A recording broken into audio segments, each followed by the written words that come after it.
Skittles, you know. Sometimes it's champagne and roses. Like this dream of dream BBC breaks. Me and the old BBC backfield right up the mountainside of England with the intention of telling about our new program called Floyd on France. Floyd in France, you know? Anyway, the thing is, it's such a wonderful experience driving along. You get your nose is assaulted by the odours of lavender and thyme. Your eyes are drawn. I guarantee my way because I tumble over these thousand trees and ravines below. By the wonderful views of sunflower, cherry orchards, vineyards and stuff like that. It's absolutely magnificent. And years ago, you know, I used to live here. And this is my first time back for what? I don't know, 10 years. Yet I feel, even though I'm a foreigner in this bizarre land, that I'm coming home to the heart of, for me, culture, civilization and gastronomy. And I'd like you to share this wonderful time with me.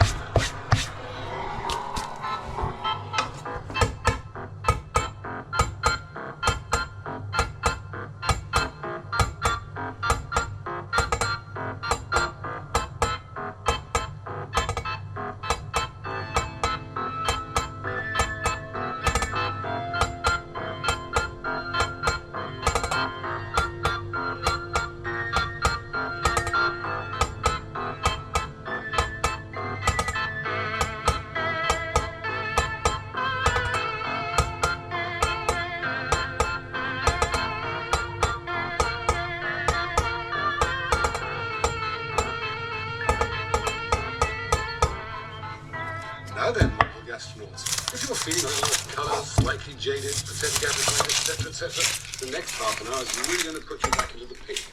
The warmth of Provence will be flooding into your living rooms, and to quote the great, actually Culinary never liked him, Ford Maddox Ford, below Lyons on the Rhone, the sun is shining, and south of Valence, the Roman province lies beneath the sun. There is no more any evil. The apple will not flourish, and the Brussels sprout will not grow at all.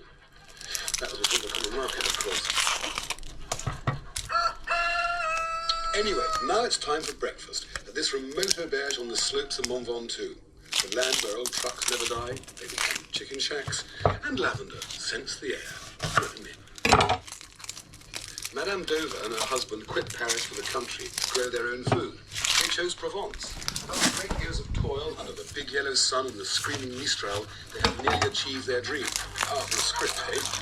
Anyway, there's nothing smug about these people, you know, nor their ambition to distance themselves from the mean quarters of the city where once they taught delinquent kids. My director, who thinks I'm right of Vlad the Impaler and gung-ho yuppie, was surprised I like Christian Dover. Shows how thick he is. You see, Christian isn't a dropout playing games with nature. He's acquired all the skills of a mountain farmer, and he's won the respect of the À la tienne. Bonne santé. Like next to them, good dry, people of this. Come and have a look at the breakfast. We've got new stuff, sometimes the work we have. And he's created for us home-produced stuff. Really a Vermeer painting. Now look, you've got home-cured ham. You've got home-produced onions. These lovely tomatoes, the curious shape they have. Apricot jam. Fruit from the fields. Cherries. Homemade like real truffles, not nasty things in tins. And of course here, home-produced goat cheeses in various stages of age. That's quite an old one. The fresh one, the one back over to Clive's right, is a fresh one with sarriette, a kind of wild rosemary around. But anyway, come up, Clive, because what I want to say is that this is such a beautiful feast, such a very beautiful feast. You've got to have a little slice to make me feel very happy with pork. Explique-moi comment tu trouves les truffes. You're going to tell us how he finds the truffle. En anglais, si tu peux. Si je peux. Truffle, I find with a dog. Yes, a little dog. And the dog smells the truffle and will make a little bowl. And after I take a little and I make a roll about 20 centimeters and I find the truffle. What would happen if your little dog ate one of your truffles? Oh, it's not possible. Because I prefer little dog, because the little dog has little legs, and you cannot make a big hole. And I can take the trip before eating.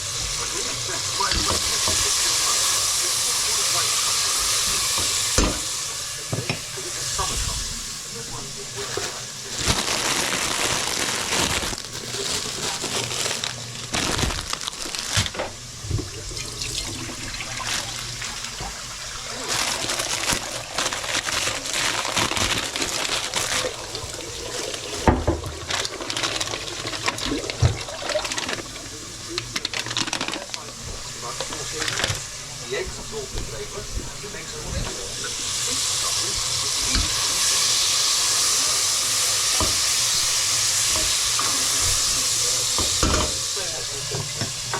explain what's in the thing. Well, let's do it. Right. Here's one of us. This is what we do when we're not making it easy, okay? It's really good. Sunshine and soup. Now this soup is a remarkable soup. Okay, it's a soup here's the lighting now. Everything the content of the sun, what do you want to do for? Do it. Get all that. And the essential thing is lots of fresh vegetables like carrots and beans and haricot beans and little white ones, and slightly different and tomato. And it's just water, no mixed up in this thing at all. And it's flavored with fresh basil and garlic and olive oil. Is that alright with you? Yeah, it's quite good. Okay, and more.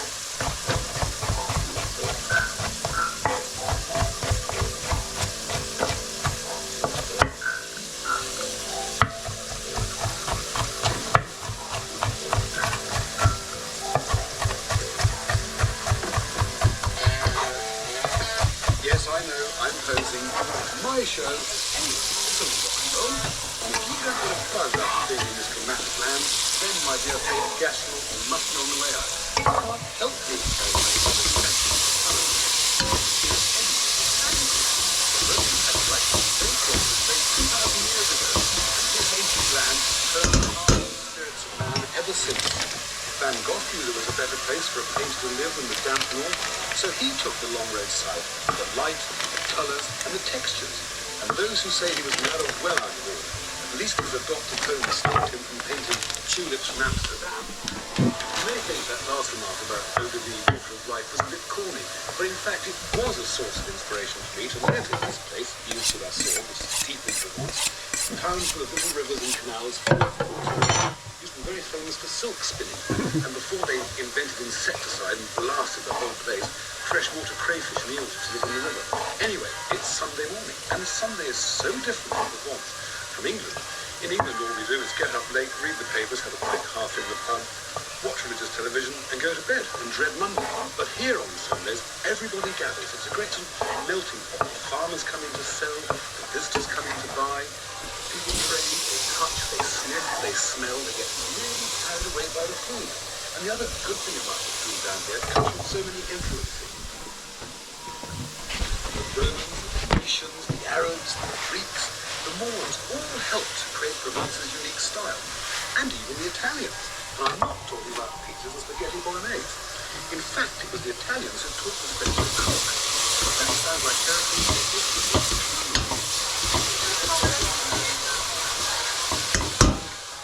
Anyway, that's enough of let's look at Provence type commentary. I can't help walking around this place and really enjoying myself. The impulse is to be great fun. I had no intention of buying fish. Here's a whole row of fish auditioning for my next series. That's on.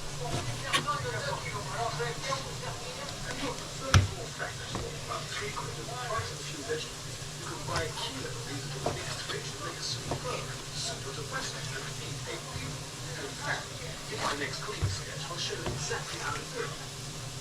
It's time for lunch, cooking sketch number 1. Gosh, I've got that incredible mess this morning. After all this driving, all this shopping, and it, by the way, it's about 100 degrees out. I promised some very old friends of mine, so what's that? Very old friends of mine. I've got a mind-blowing problem for lunch. Great. We've got this coming to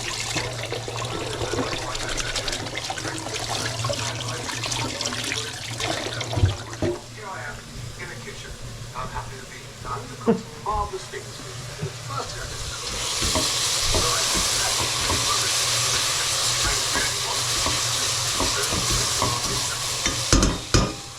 And if I come in closely, you'll see there's one selection of tiny fishes. That one, for example, miniature whiting. This one's called a poisson de roche, for rockfish. Pieces of congreve, pieces of red mullet, miniature gurnard. You know the things they use for lobster bait in Cornwall. Anyway, those are the things, those are the fish that you buy. And here you buy it by the name of soup de poisson. You don't ask for a kilo of salted fish, it's sold by the day. It's a very simple but fantastic thing. The other ingredients you need are, here, some finely chopped meats, some finely crushed garlic, some very expensive saffron, but the French don't care about expense when it comes to eating, and some really good olive oil. And also you need, because I have driven a long way, all those mountains, remember, and all the markets and the shopping, the excitement of being back home again, I need a slight drink. Anyway, time into the beef, guys, please open the pan. My first action is going to be put the hot olive oil here. The pan, as always with me, is already hot. Okay, you've got that. We'll turn it up to maximum. It's not my kitchen. It's, as usual, the BBC, we begged, borrowed, conned and stolen our way in. In we go with the... You stay there, Clive. Let's get the garlic, which I forgot to bring over. In we go with the garlic. And the saffron goes in much later. Right. While that settles down, and it's what we call to mijoter.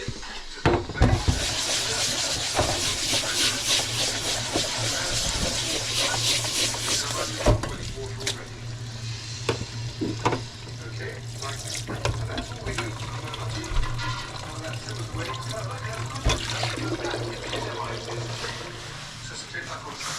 That's not how they really do it. What they really should do is put salt all over it and a crust of flour so that all the garlic flavors stay right inside. But I don't know everything about it. Anyway, so I'll tell you how I made this one. Very simply, good free-range chicken, 30 or 40 cloves of garlic, some fresh thyme, fresh rosemary, olive oil, and in and I must go back in the oven. I shouldn't bother showing the oven club. I think all the oven club is everything by now. Just because we're in France, don't go over the top, okay? Right. One of the other very important things that happens here is the ratatouille. This is a stew of vegetables, aubergines, peppers, courgettes, tomatoes, things like that. And in England, it's often made very bad. The reason for this is we're going to stop water and boil it. Not to make it very expensive thing, is to cook each part of the ingredient separately. So it's not going to be great. And in there, I've got aubergines and courgettes and fresh thyme from the garden, gently sweating away in olive oil. Separately, I put into those other dishes there. Those other vegetables there. And equally, I prepared some peppers, green and red peppers, with a nasty pulpy bit inside. Sliced them down, sweated them gently in olive oil, and there you go. Crap. Over there. And finally, these lovely little sweet white onions, similarly, part cooked in olive oil. And there you go, there like that. Twiddle that around, and look, Van Gogh couldn't have painted a better picture. That's why he left Holland, wherever he came from, was to get these sunshine colours. The véritable cuisine du midi, and the colours that go with it. You put the lid on that, like that. I reckon that was a brilliant take. I need to have a little rest. You know, well, actually, when I was here about 15 years ago, I painted a masterpiece. You know, I'm a pretty clever chap. I could have had 2 careers. You have a look at that.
hands to make this brilliant soup. Voilà, merci, merci, merci. Okay. So, and you keep going like that, you see. You get really attractive ladies to do that. And you stand back with a glass of wine in your hand, because it is what they say, it's a pays d'homme. The ladies, well, you see, but on the other hand, it's really a male-dominated countryside, because they start ordering them around any second. There's a bit of juice in there, so it goes properly through the thing. Okay. And you grind away like that. And you grind and you grind and you grind. And you call that stew, and the customer's not interested, because he just passed me a note, because I forgot to mention the I know. Which is a wonderful mayonnaise, which is flavored with saffron. And you put it on pieces of bread, and eventually roast it in the soup. Anyway, you've seen enough grinding, enough aioli, enough turning around. I've made some other dishes. They all get to the table, sit down and get their food. And we'll rejoin you in a second. They're wonderful, and I'm really tired. I'm looking forward to a siesta, a shower, and a dip in my jacuzzi, which I've got in my luxurious hotel room.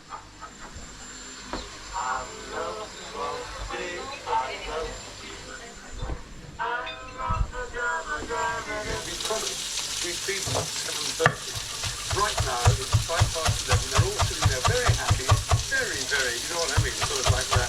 Any minute now, they're going to erupt, like the fireworks, like the spectacular visions of this country, this old, ancient, erotic nation it is. It's absolutely amazing. And if all goes well, the fiesta de resistance, it's going to be this bad, it's going to be flamed in cognac and so on, which I picked up from the hedgerow this morning.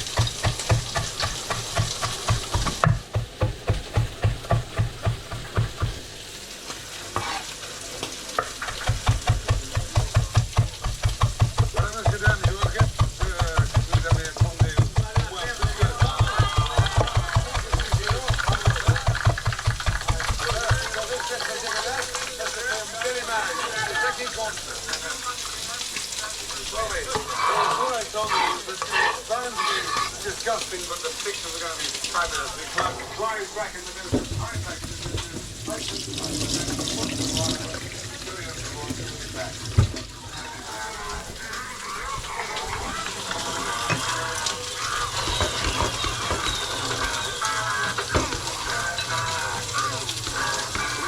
drink together.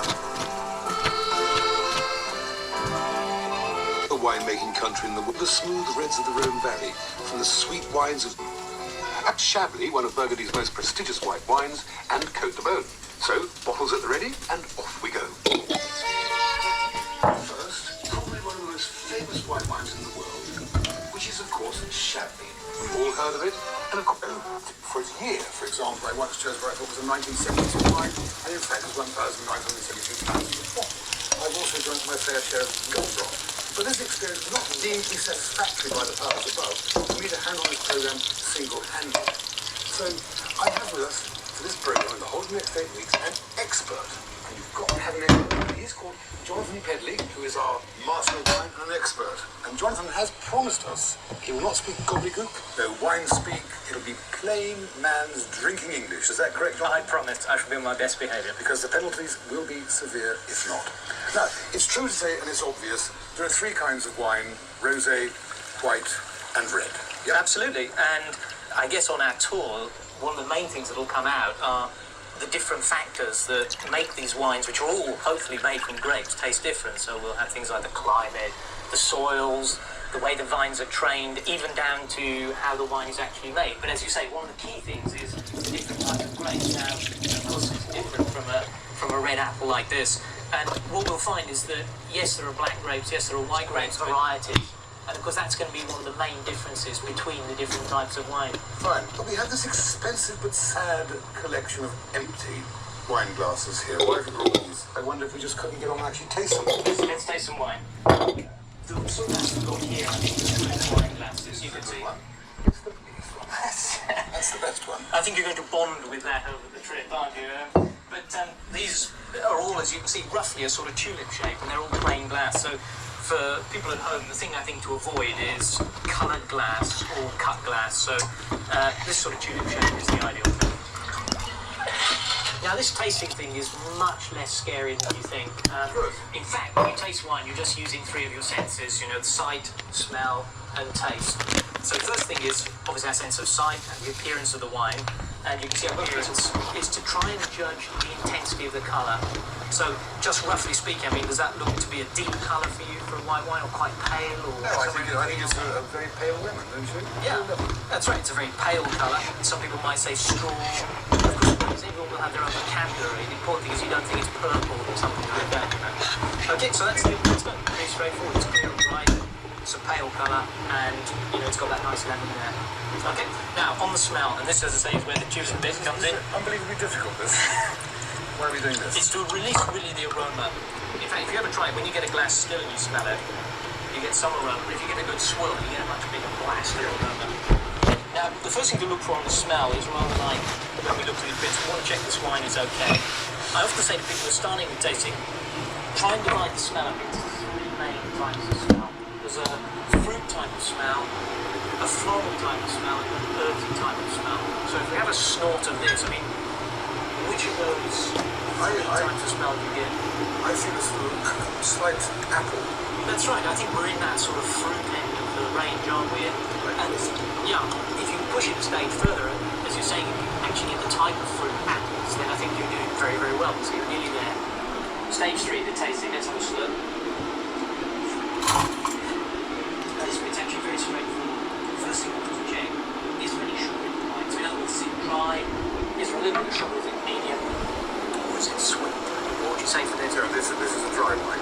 Yes, a dry wine. Yeah, it's both dry, isn't it? And all the Chablis people will ever try anywhere in the world are going to be dry. Second thing we go for on the taste is the acidity. How sharp, how fresh does the wine taste? So, what would you say for that? It's sharp and crisp. It's crisp. Yeah, it's not terribly acid, horrendous, but it has quite high acidity. It's quite fresh, as I say, quite crisp. And then the third thing to go for is the alcohol level. Now, with your 40 years of quaffing, you should be pretty good at this one. How does that strike you in terms of alcohol? It's mid-alcohol. It's around the 12 degrees. I mean, it's not heavy on alcohol, but it's well above. That's right. So moderate alcohol, about 12, 12.5 is usually what Chablis is. And so you've got dry, high acidity, moderate alcohol. So that's it. We're safely through. This is made from what? Which grape is used for this Chablis? Well, Chablis is made from perhaps the most famous of all the white grapes, the Chardonnay grape, which of course is grown all over the world nowadays. So in a way, it's good to start with if you like, a benchmark type of wine, you know. So now we know Chablis is a Chardonnay. And yes, I agree with JP, it is elegant and subtle actually. Freezing. But and this makes obviously a big difference from if, say, you're growing a Chardonnay in Australia or California, a warmer climate. And we've tasted already that lovely fresh acidity. That comes from the cool climate. But the locals get particularly fanatical about the special soil. This almost looks as though the stone's been laid. It does, doesn't it? And they call this stuff Kimmeridgian clay. And you can see it's like a sort of clay with bits of limestone in it. But the thing they really get excited about is this incredible fossil soil. You can see the tiny sort of oysters there. Little oyster fossils, oysters and Chablis go together. So obviously one step ahead of you and I. But the French, in effect, sort of combine all these factors like the soil.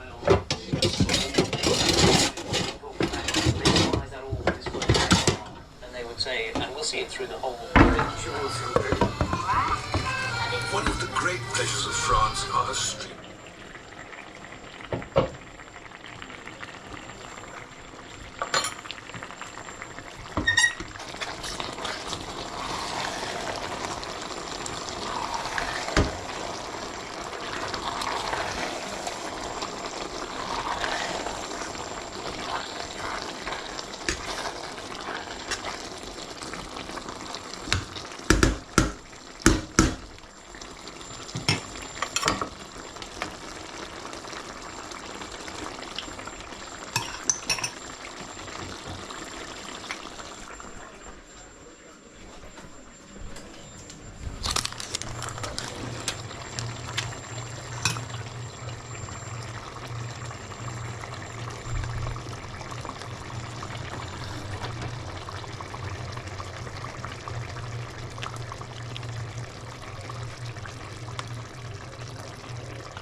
idea of Burgundy, or Bourgogne as the French call it, the variations from each part of the region in soil and climate have enabled them to produce a wide range of contrasting wines. And as we drive south, leaving behind the clay soils of Chablis, we discover the richer soils of an area known as the Côte d'Or, the Golden Slopes. Not the Golden Coast, I have to add. No longer are the vineyards full of Chardonnay, but increasingly we now see the dark grape, Pinot Noir. JP. Hey. Good morning. Everybody, good evening.